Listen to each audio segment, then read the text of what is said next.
soon-to-be Congressman, the second nominee for FPJ Panday Bayanihan, Congressman Mark Patron. Good afternoon po. Of course, we have our very own, our 2nd District Representative, Congresswoman Rosemary Panotes. And we have our next Mayor of Daet, Vice Mayor Attorney Godfrey Parale, and the comebacking Vice Mayor of Daet, Vice Mayor Connie Sarion. And then of course, our very own also, CAP and soon-to-be Councilor Iya Caranceja. Good afternoon sa inyong lahat. We would like also to acknowledge the presence of 25 barangays, punong barangays of Daet. Good afternoon po, nandito sa ating venue. The other staff of FPJ Panday Bayanihan. And syempre yung aking pong mga kabaro sa media, from Brigada News FM Daet, from ABS-CBN, from RMTV, from Radyo Bantayog FM, from Radyo Pilipinas, DWCN, and Radyo Bantayog AM-DZAU. Welcome po sa inyong lahat. So ang gagawin po natin, ang mechanics po ng ating press con ngayong hapon na ito, one question and then one follow-up. Pero before that, of course, syempre hinga natin ang introduction, ang ating pong mga special guest ngayong hapon na ito. Siguro unahin muna natin ang ating pong from FPJ Bayanihan. Siguro po si Congressman Mark Patron muna ang hihinga po namin ng pagbati at mensahe po para po sa lalawigan ng Camarines Norte. Good afternoon po.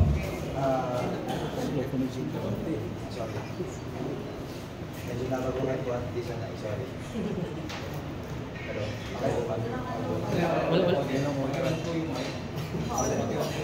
Testing. Ma'am, pingin mo. Ito na lang sir. Okay, pati po yung mic medyo kinabahan. Nawala. Anyway po, ako po si Mark Patron, ako po ang 2nd nominee ng FPJ Panday Bayanihan. Ang first nominee po namin si Brian Paul Gonzales at Senator Grace. At ang 3rd nominee po namin ang wife po ni Governor Valor ng Mindoro. Ako po ay nagpapasalamat sa pagtanggap po sa amin, po sa inyong probinsya, sa inyong bayan at sa inyong lalawigan. At napakainit po ng pagtanggap sa amin. At kami po ay naandito, hindi lamang po para magpakilala sa taga dito, pero para po makapagbigay po ng kaunting tulong sa mga taga dito po na nasalanta po ng bagyo. Yun lang. Salamat po. Konting pagbati na po. Magandang hapon po sa lahat ng nanonood ngayon sa press con and welcome po kong Mark Patron. Magandang hapon po sa ating mga nanonood. Welcome Sir Mark. At siyempre salamat sa FPJ Bayanihan sa pagdadala ng tulong dito sa bayan ng Daet at Camarines. Magandang hapon sa inyong lahat at lalong-lalo na po nagpapasalamat tayo po kay Sir Mark at welcome po kayo dito and welcome Daet Lucio Diet. Thank you very much po sa mga blessing na dinating niyo at lalo-lalo na sa darating pa ulit. At magandang hapon sa ating Congresswoman Rosemary Panotes. Thank you very much.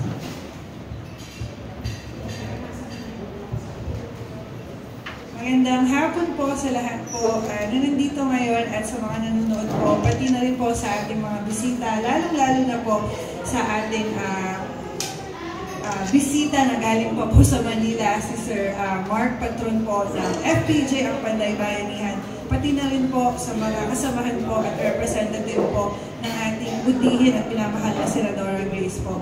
Maraming salamat po sa pagbisita niyo po dito po sa aming munting bayan ng Daet at welcome po kayo. Salamat po. Okay, maraming salamat po. Of course, I would like also to acknowledge po si Sir Adrian John Tirao, ang political officer, nandito po ba? And si Sir J.Y. De La Rosa, good afternoon sir. Lahat ng staff na nakasama po ng FPJ Panday Bayanihan Party List. Actually, ang FPJ po stands for Food, Progress, and Justice. Ayan, para po alam ng lahat. Ano? Though ito talagay ng galing syempre pa sa ating pong namayapang minahal, na si The King Fernando Poe Jr. At number 3 sa balota. Diba? Malapit na malapit, numero 3. So siguro, simulan natin ang ating press con. Ang magsushoot po ng first question, galing po sa Radyo Pilipinas. Okay na po siguro yan. Galing po sa Radyo Pilipinas, ang aking kasamahan, si kasamang Romel Phoenix po, ang unang magtatanong. Okay, magandang hapon po sa lahat. Yung aking tanong po ay parang nakita po kasi namin na nandito sa mga nakaupo din sa yung mga pagbibigay solusyon sa problemang naranasan ng buong bansa sa mga lahat.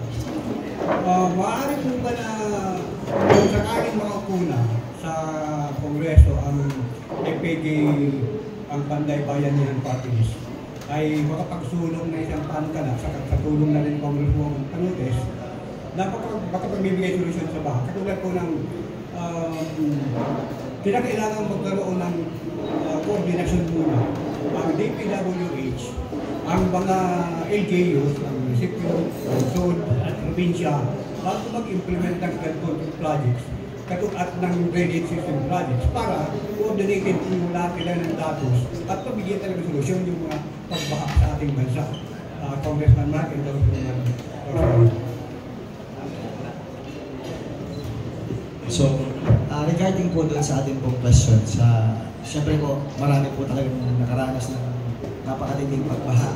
Nationwide po ito, ano? Ang FPJ Panday Bayanihan po, kung sakasakali po, ano?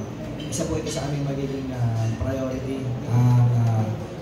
flood control projects, ano po. Pero, remember po, sa pananaw ko lamang po ito, ano? Hindi po ako eksperto o kung ano man.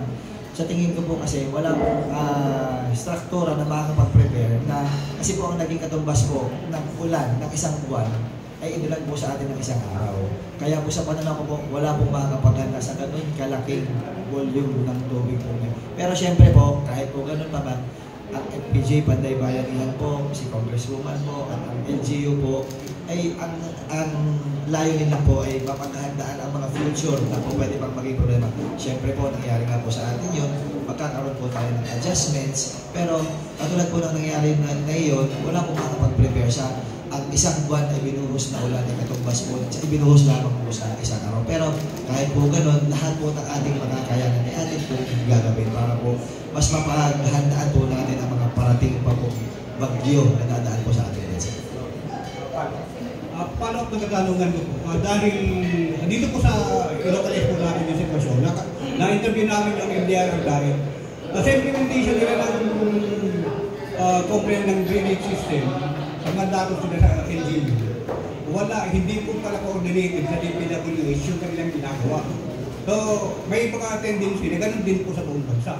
Kaya yung point ko ay magkaroon ng isang batas na susundin ang lahat ng LGUs, lahat ng DPWH sa buong bansa, bago mag-implement, meron pong guide sila na gagawin sa collection ng synchronization ng kanilang data.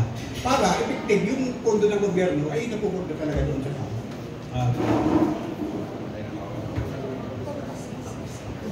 So ako po ay wala pa po sa posisyon para sumagot po doon dahil syempre po, wala naman po ako sa Congress. Tumatakbo pa lamang po kami. Ang makakasagot po niyan actually ay ang DPWH po. Pero sa pakikipagtulungan po ng office po ni Senator Grace po, titignan po natin kung ano po ang may tutulong po ng FPJ Panday Bayanihan. Ano po? Marami pong salamat, sir. Dapat this will not be possible po, syempre, yung pong nag-coordinate din sa atin sa Sir Arik Caranceja, yung brother po ni Kapia, yan. Maraming salamat po. Nandito rin po pala si Sir COS Voltaire Conejos. Good afternoon po.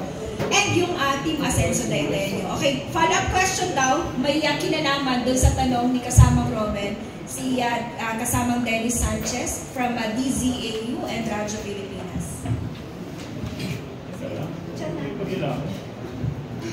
Ang hirap mo ng sitwasyon. Okay, kung nakaagad, kung Mark, kung Rose, ito po ba ay hudyat ng pagtutulungan sa Kongreso ni FPJ Bayanihan Party List at ng aming masipag na Congresswoman dito sa 2nd District pagdating sa mga programa at mga proyekto para sa aming lalawigan? Siyempre po.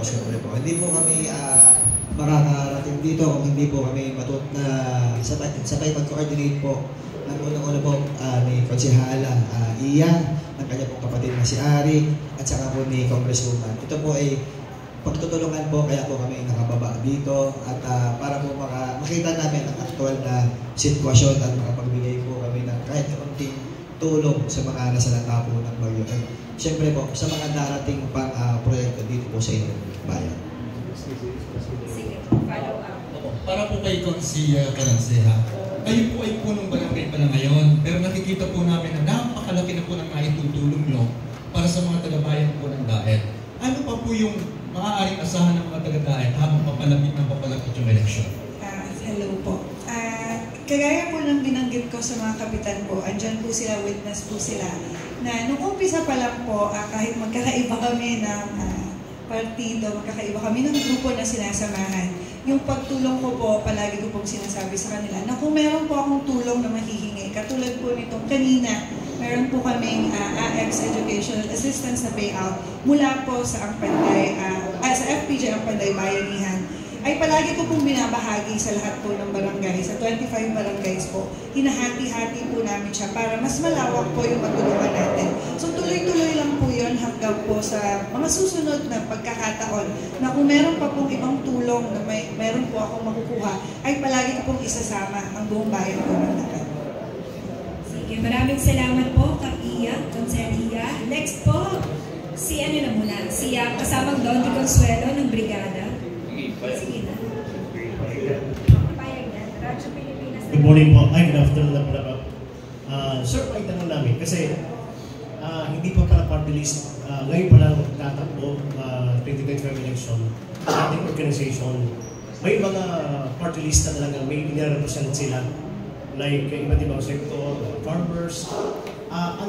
Bakit wala ko yung sector na pinag-and bakit tatakbo ngayong 2025 election ng party list mo ninyo? Okay. Bali po, yun po kasing FPJ Panday Bayanihan, nagsimula po ito noong 2013 sa pagtulong-tulong po ni Senator Grace po sa mga nasalanta po ng bagyo. Nagtuloy-tuloy po ito hanggang puputok po yung Yolanda, tapos nagkaroon po ng putok ng bulgan po sa amin sa Batangas, nagdire-diretso po ito. Tapos po, kaya po niya ito naisipang gawing party list kasi po, nag-graduate na po siya bilang senador ngayong 2025. At ang gusto lamang po niya ay may pagpatuloy ang kanyang pagsiservisyo sa bayan. And para po niya magawa yun, ginawa po niya ngayong party list ang kanyang organization, FPJ Panday Bayanihan, na kung sakasakali pong mananalo at mapalari, ay pagpapatuloy po lahat po ng programa na kanyang gustong gawin at ginagawa na sa ngayon at pagtulong po sa mamamayan Pilipino. And sa question po natin, bakit po walang sektor na pinili ang FPJ Panday Bayanihan? Dahil po ang sektor po ng FPJ Panday Bayanihan ay wala pong pinipili. Wala po kaming specific sector, wala pong bata, wala pong matanda, wala pong fisherman, wala pong tricycle driver, wala pong gano'n. Dahil po sa amin pong pananaw, lahat po ay kailangan tulungan, lahat po ay dapat tulungan. Ang aming pong sektor ay mamamayang Pilipino. Yun po ang aming sektor. Ako na muna ang follow-up question. Ano po talaga yung very objective po ng FPJ ang Panday? Saan po sila nakafocus? Kasi di ba yun na nga po, sabi niyo nag-start siya nung sa mga bagyo, pagtulong sa mga sinalanta ng bagyo. So doon lang ba tayo nakafocus or may other pa po tayo na kumbaga gusto talaga nating tulungan? Katulad po ng FPJ, stands for Food, Progress, and Justice. Yun pong tatlong salitang iyon ang atin pong bibigyan ng ika-nga prioridad. At magbibigyan ng mga programa para doon sa mga food, progress, and justice. Opo, nalaman ko rin kasi tumutulong din kayo sa transport sector po. Gusto po namin malaman ano na po yung inyong, kasi di ba yung modernization ng jeepney po, ano naman po yung nais po ninyong mangyari po? Sa ngayon po, wala po ako sa posisyon para sumagot dyan. Siguro po yung atin pong dapat tanungin ay ang senador. Kasi po hindi po ako pwede magsalita para sa kanya. I can only speak for FPJ Panday Bayanihan po. Ano po, baka po mamaya ako'y makapagsalita dito, tapos mali pala ang aking sasabihin at ako'y mapagalitan po ng aking. Okay po, but anyways, don't worry po, Congressman, dahil parang sinisigurado na talaga natin, na darating po yan, Darating po yan. Okay. Next question po. Dito ka na kasamang Bernie. Si kasamang Bernie Patsyag po from Radyo Pilipinas. Sige. Okay, magandang hapon po. From the word of FPJ, ang meaning po ay food, progress, and justice. Ano po ang plano po ninyo sa foods? Ano po ang programa po ninyo sa progress? And ano pong justice ang bibigyan po ninyo ng legal basis kung ano man yan? Bali sir, iiwanan ko muna po yung programa na naka-priority po tayo sa food, progress, and justice.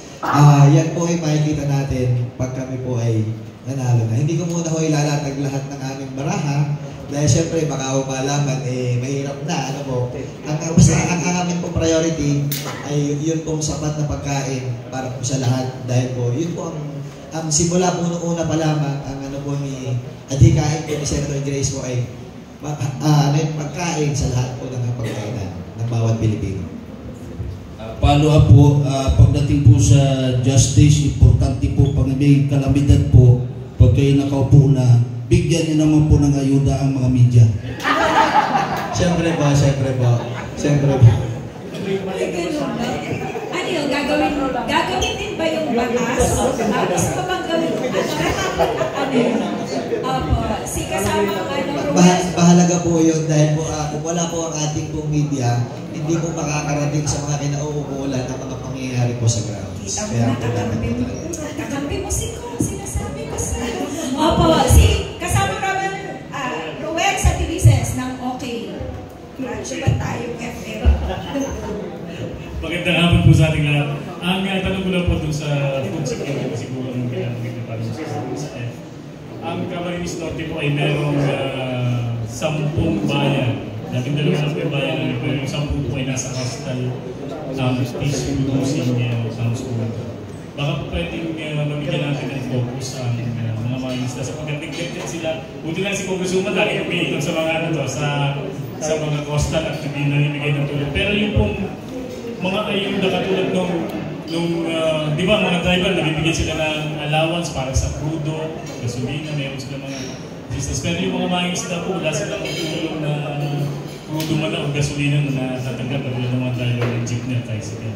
Baka po pwede maisama ito at para sa food security natin, baka matagdagan pa natin ang mga cold storage dito para maibakan ng mga sariwang isda. Yes po, meron po tayong programa po dyan. Tayo po ay may mag-coordinate kay Congresswoman, kay Ate I, at sa lahat po ng aming mga kasama dito sa panel para po naman magampanan po natin yung pong hinihiling po natin sa parte po ng Fisher Folks po natin. Salamat. Sige. Next po, si Jason Mago San Fernando ng ABS-CBN. Magandang hapon po. Habang nagtatanong yung mga kasama ko, papadami yung mga gusto ko rin maitanong. Pero pipilitin ko na ano lang. Ito yung naibulong kasi sa akin na, sir, ano po. Nabanggit po kanina na parang general po yung sektor na inyo pong nais pagservisyohan. And subok na po namin ito, lalong-lalo na po yung mga local media po natin. Wala kami masyado pang nakikita na nag-push ng para bagang ng karta para sa mga media or yung pagsulong man lamang ng hustisya para sa mga media. Bagamat meron tayong sa ilalim ng tanggapan ng Pangulo para sa mga media, pero hindi namin siya masyadong nararamdaman.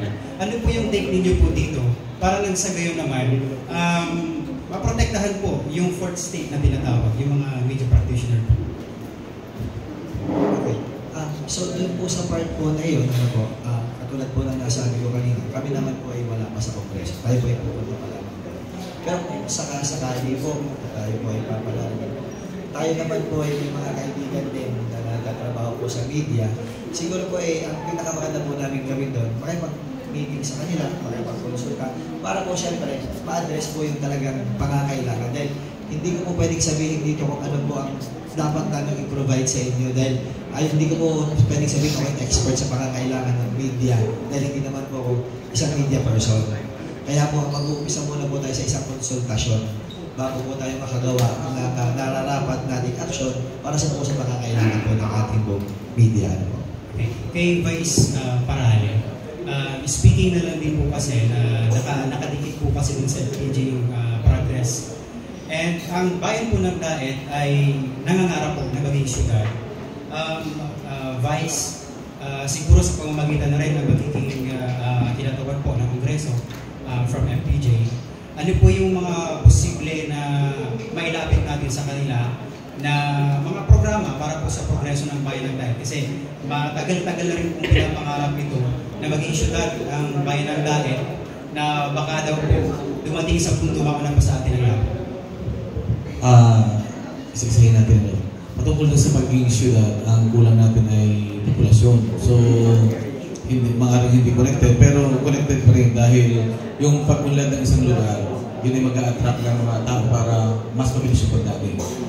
Pero syempre, ang pinaka-makatulong nila sa atin, yung funding. Pagdating ng araw na pag tayo maghahanap ng pondo, tulad ng sinasabi kanina na comprehensive program para doon sa irrigate sa drainage system, napakahalaga yun. Tama yung punto ng ating isang kanina na dapat talaga coordinated yung DPWH, yung provincial government at saka yung munisipyo para makapagawa talaga ng komprehensibong programa na pag-isahan. At pag nagawa na yung komprehensibong programa, doon na tayo sususok. Ikot tayo ng pondo, makakahingi tayo sa FPJ, makakahingi tayo kay Kong at saan pa. Gagamitin natin doon, dugtong-dugtong na ng dugtong base doon sa isang komprehensibong programa. Siguro yung pondo ang mahihingi natin sa sa FPJ Bayanihan Party List. Hindi kasi nasabi kanina na isang tanong sa isang tao. So kung magtatatlong tanong ako para sa tatlong tao. So wala pa ako nababiolate as of now. To Congresswoman, alam po namin na marami din po kayong funding para sa mga projects po dito sa Camarines Norte, particular po sa 2nd District. And yung GAA po ay parang nagbabalakas na sa Kongreso at sa Senado. Pwede po namin malaman, may mga priority po ba kayo na mapuntuhan pa ng projects? Kasi kapag usapin po kasi ng tubig yung kailangan po natin dito sa Camarines Norte.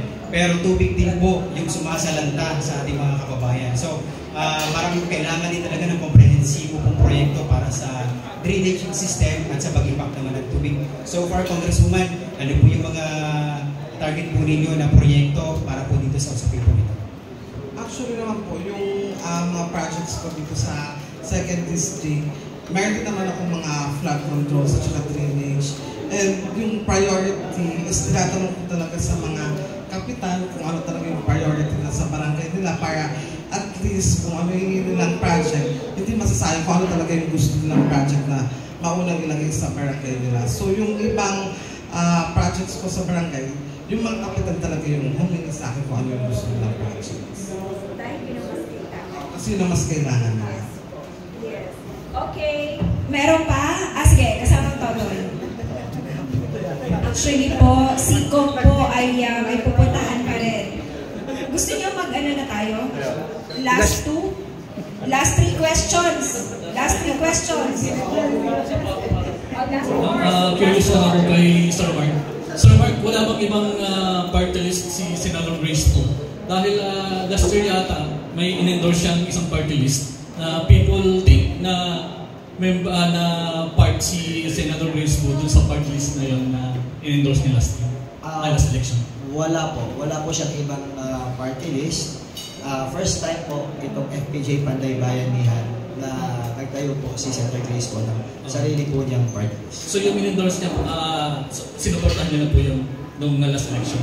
Wala po siyang in-endorse na party list before. Kung ang sinasabi niyo po ay yung last election na lumabas ng FPJ party list. Ang AP? Hindi po yun sa... Kasi ang inisip ko po, ang minimension niyo po, yung naunang lumabas ng FPJ. Hindi po yun sa kanya. Yun po ay ginamit lang ang pangalan nila.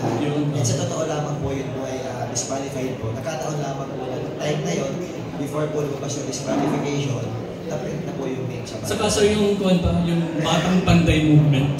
So hindi rin... Hindi po. Nag-iisa lamang po ang FPJ. Nag-iisa lang po ang Daking. Sir, follow up and maraming nakadagdag na naman natatakbong mga party list. Maraming nang pa-accredit. And doon sa mga party list, ang pinipicture nila, ang pinaprint nila, mga celebrity, mga kilala, mga artista, mga vlogger. And paano po ito tinitingnan ng FPJ Bayanihan party list para makasabay dito sa mga kandidato ng ibang parties? Siguro po yung sa amin, hindi ko pa po pwedeng sabihin. Pero basta sure po tayo, ang aming po dinadala ay ang pangalan po ni Senator Grace po. At higit po sa lahat ay ang legacy po ni FPJ Daking. So yun po ang aming binibitbit po dito. Napakahalaga po sa amin noon dahil yun po ay pangalan po ng kanilang pamilya. Sa FPJ po ay isang icon ng pelikulang Pilipino. Kaya po, iniingatan po talaga namin ang kanyang pangalan at ang pangalan po ng kanyang anak na si Senator Grace po. Kaya kahit naman po siguro wala kaming daladalang celebrity, yun po ang aming mga heads na yun, ang may-ari po ng FPJ Panday Bayanihan, yung dalhin lamang namin ng kanilang pangalan ay napakahalaga na po sa amin. Okay, magandang hapon po. Congressman Mark, marami po mga parties na tumutulong po kay Congressman Rosemary Panote. So po, naglalatak po talaga sila ng pundo nila para makatulong po sa Camnorte, lalo na po sa Kuna. Babanggitin ko lang, pasensya na, totoo naman po talaga, diba? Bicol, party list, Manila Church party list at ito pong provincial party list at katulong po naman ako. Kung kayo po'y palarin sa kasakali, pupilit po bang may pangako natin sa harap ng ating mga kababayan na maglalatag din kayo ng pundo para ibigay sa atin po makatulong sa amin. Salamat. Siyempre po sir, pag hindi po ako nangako, hindi po matutulungan din ako sa inyo. Kaya po sa ngayon malamang po mayroon na po tayong baik na ibababa po dito at saka po AX dito po sa inyong bayan. Hindi ko lamang po ma-sure kung anong exact amount, pero parang ang pagkakaalam ko po ay around 4 million po ata ang aming pong ibibigay. So, hindi po, at least yung malam yun po ay medyo sure na po tayo ibababa natin. Pero sa future po ay siyempre naman po kami po itutulong dito sa inyong bayan. Dahil malapit po sa amin ang inyong bayan. Hindi po kami makarating dito kundi po dahil kay Ate Iya at saka kay Congress po ba. At kay Alec po, yun po yung talagang matagal na po kami makakasama ng mga yan. Wala pa po ako sa magiging second nominee, makakasama na po kami. Kaya po, talagang malapit po sa amin ang bayan na ito. Thank you po. Magandang hapon po. Matagal na po pala ito pong FPJ Panday Bayanihan since 2013 po. And ngayon pong nalalapit po ng eleksyon ay ano po ang naisipan ng FPJ Panday Bayanihan na sumali po sa eleksyon as party list ngayon po ng eleksyon. Katulad po ng nasabi ko kanina, kaya po ginawa pong party list yung FPJ Panday Bayanihan kasi po mag-graduate na po si Senator Grace po sa pagiging senator. At gusto po niya may pagpatuloy ang kanyang pagtulong at ang kanyang mga programa. Kaya po ang ginawa po niya, yun po kanyang FPJ Panday Bayanihan na tumutulong po na organization sa mga tao. Ginawa na po niya itong party list para po kahit po tapos na po ang kanyang termino bilang senador, ay tuloy po niya ang kanyang mga programa. Thank you. Last question na siguro. Last question na. May tanong pa ulit kayo? Yung detalye kanina sa pamimigay, ilang nabigyan, anong mga barangay po yun? Sige. Gusto ko malaman yung detalye po kanina. Sa Alaiya.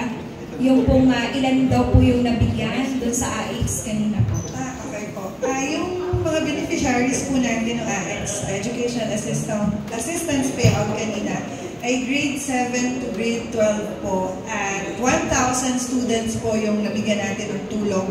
Lahat po ito ng barangay. Wala pong pinili, walang naiwan. Lahat po ng 25 barangays po ay binigyan po nitong educational assistance. Sige, maraming salamat po. Siguro po, last message na lang. Actually, may pupunta lang kasi 2,000. Opo, 2,000. 2 million po yung kabuuan po ng tulong po na galing po kay Senator Grace po at FPJ Panday Bayanihan. Yes po. Thank you po. Siguro na lang, last message po sa ating mga viewers and listeners po. Sir Mark, apila sa mga taga Camarines Norte. Bago po ako mag-apila nagpapasalamat muna po ulit kay Ate Iya, kay Congresswoman po. Alam kong pagod ka at galing ka sa biyahe, pero nandito ka pa rin. Maraming salamat. At kay Mayor Parali po at kay Vice Mayor Sorian po, maraming salamat po. Sa lahat po ng mga kapitanan dito, media, sa mga nandito po sa restaurant, nag-serve po ng napakasarap na pagkain, salamat po sa inyo. Sa mga kababayan po natin dito, kami po ay hindi taga dito, pero kami po ay may mga kaibigan dito. Kaya po kahit paano, yun pong tulong ay napapadala po namin dito ang programa. Kasi po, para po sa akin, napakahalaga po ng katulad po ng isang nagsisilbi sa bayan, kahit po gaano yung kagustuhan magsilbi at magbaba ng proyekto at programa, kung wala ka naman po mga kaibigan na makakatulong sa iyo, hindi mo rin ganun magagawa agad yun. Kaya po, napakaswerte po natin, nandiyan po si Congresswoman, si Ate Iya, na kakilala po nila ang pamilya po. Dahil sa totoo lang po, hindi po makababa ang mga programa ngayon dito kung hindi po nila kakilala sila. Kaya po, kami naman po, naandito po kami para po may magpatuloy ang pagbaba po ng programa, proyekto at pagtulong dito po sa inyong probinsya, sa inyong bayan. At kami po, hindi man po kami taga dito, sabi nga po ni Senator Grace po, ang tunay na pagtulong wala po pinipiling probinsya, wala pinipiling bayan. Basta kaya pong tulungan mo. Ganun po ang layunin ng FPJ Panday Bayan. Yun lamang po, maraming salamat po sa inyo lahat. Thank you po. Yes po, very well said. Maraming salamat. FPJ, ang Panday Bayanihan number 3 sa Balota. Siguro, mensahe din.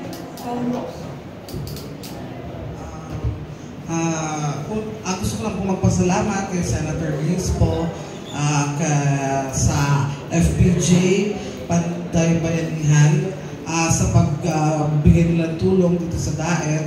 Alam ko malaking tulong po yun, lalo na sa mga estudyante natin ngayon. And sana, hopefully po makasama kita sa Congress.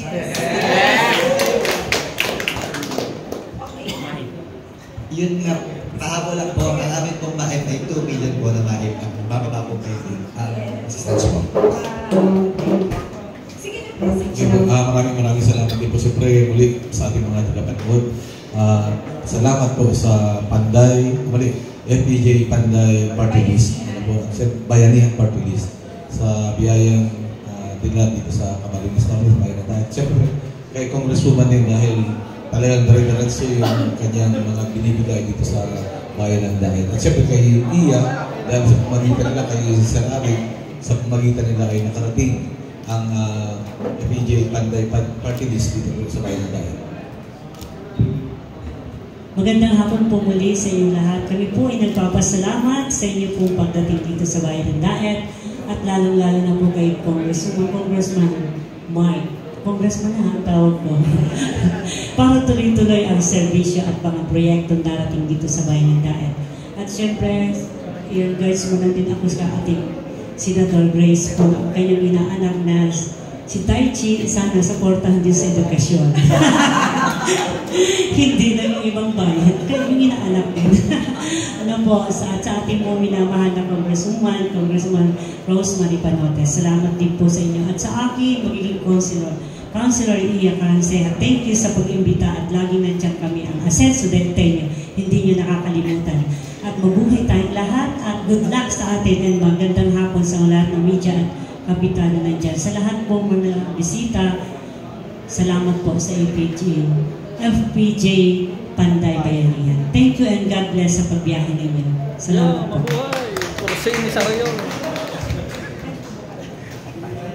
Maraming salamat po muli sa lahat po na nandito ngayon sa mga media po. Sa mga kapitan po, kapwa ko kapitan na nandito din po para magbigay po ng suporta para po sa FPJ ang Panday Bayanihan. Ako po personally, malaki po ang pasasalamat ko po kay Senator Grace po, kay Sir Mark Patron po at sa FPJ ang Panday Bayanihan. Dahil bago pa po ako maging kapitan, nandiyan na po sila tumutulong po sa atin. Ngayon po na ako po ay kapitan na simula po January, ikwento ko lang po, simula January hanggang ngayon po, ang natulungan na po ng AX Educational Assistance, hindi lang po sa aking barangay, kundi po sa buong bayan ng Daet, ay 2,250 students na po o nagkakahalaga po ng 4 million pesos. So ganun na po kadami, ganun na po kalaki malaki yung serbisyo po na naibababa nila na kahit hindi pa po sila party list. So ngayon po siguro hihingi lang po natin na suportahan po natin, na patuloy po natin suportahan ang FPJ, ang Panday Bayanihan, para mas marami pa pong tao tayo mabigyan ng serbisyo at tulong. So yun lang po, maraming salamat po sa inyong lahat. Thank you so much po, maraming salamat. Time to wrap up. God bless po sa lahat ng ating mga viewers.